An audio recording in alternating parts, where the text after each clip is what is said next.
इटावा सैफई अखिलेश यादव बोले 2024 का चुनाव लोकसभा का नहीं है, हमारे आपके भविष्य का चुनाव। भाजपा 10 साल और रह गई तो सैफई में सपा परिवार ने समर्थकों के साथ खेली फूलों की होली।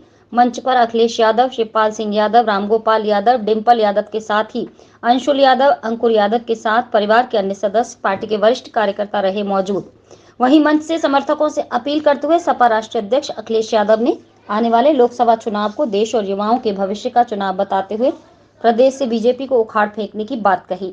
सपा राष्ट्रीय महासचिव प्रोफेसर रामगोपाल यादव ने समर्थकों से कहा कि जिस तरह बीजेपी देश को जलाने का काम कर रही है, उसके चलते अब वक्त आ गया है कि इस चुनाव में भक्त प्रहलाद की तरह देश प्रदेश की जनता होलिका की तरह केंद्र और प्रदेश की सरकार का नाश करेगी।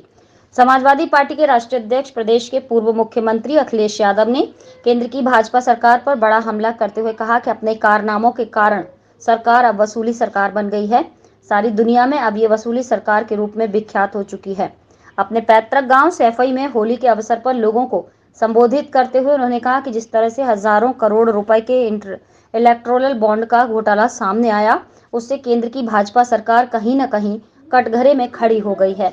अखिलेश यादव ने कहा कि चंदा किसी से भी स्वेच्छा से लिया जाता है, लेकिन सरकार के दबाव में ईडी, सीबीआई के जरिए लोगों से जबरिया वसूली की जा रही है। कितनी अजीब बात है, बताओ। एक ही व्यक्ति एक को पैसे दे तो वो कह रहे हैं काला धन, और वही कंपनी बीजेपी को पैसा दे तो वो चंदा। बीजेपी ये सच छुपाने के लिए कार्रवाई कर रही है। बीजेपी से सावधान रहना होगा, ये कुछ भी कर सकते हैं। उन्होंने कहा कि अगर चंदे के नाम पर ईडी, सीबीआई के जरिए जबरिया वसूली की जाती है तो उसको चंदा नहीं बल्कि गुंडई कहा जाता है।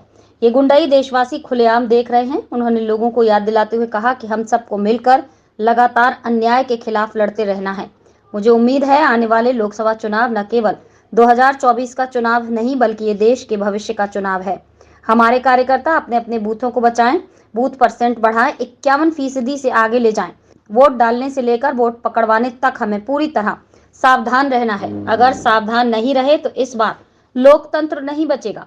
उन्होंने कहा कि हमें पूरा भरोसा है, आसपास के क्षेत्र के साथ पूरा उत्तर प्रदेश सपा के साथ इंडिया गठबंधन के साथ खड़ा है।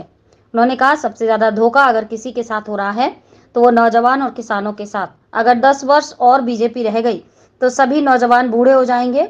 लोगों के साथ फूलों की होली खेली सांसद डिंपल यादव, प्रोफेसर रामगोपाल यादव, शिवपाल यादव, धर्मेंद्र यादव, तेज प्रताप सिंह यादव मौजूद रहे। चरम सीमा पर महंगाई है और जो चरम सीमा पर अन्याय हो रहा है, जो लोग आंकड़े जानते होंगे, आंकड़े जानकारी कर लेना। जब से बीजेपी की सरकार आई है, एनसीआरबी के आंकड़े कहते हैं कि बीजेपी के 10 साल के कार्यकाल में 1 लाख किसानों ने आत्महत्या की है। 1 लाख किसान जिस देश के आत्महत्या करने हो तो बताओ वो देश कैसे विकसित भारत बनेगा? नहीं। हमारे प्रधानों से अगर पैसा न वसूला होता तो इनकी विकसित यात्रा भी न हो पाती।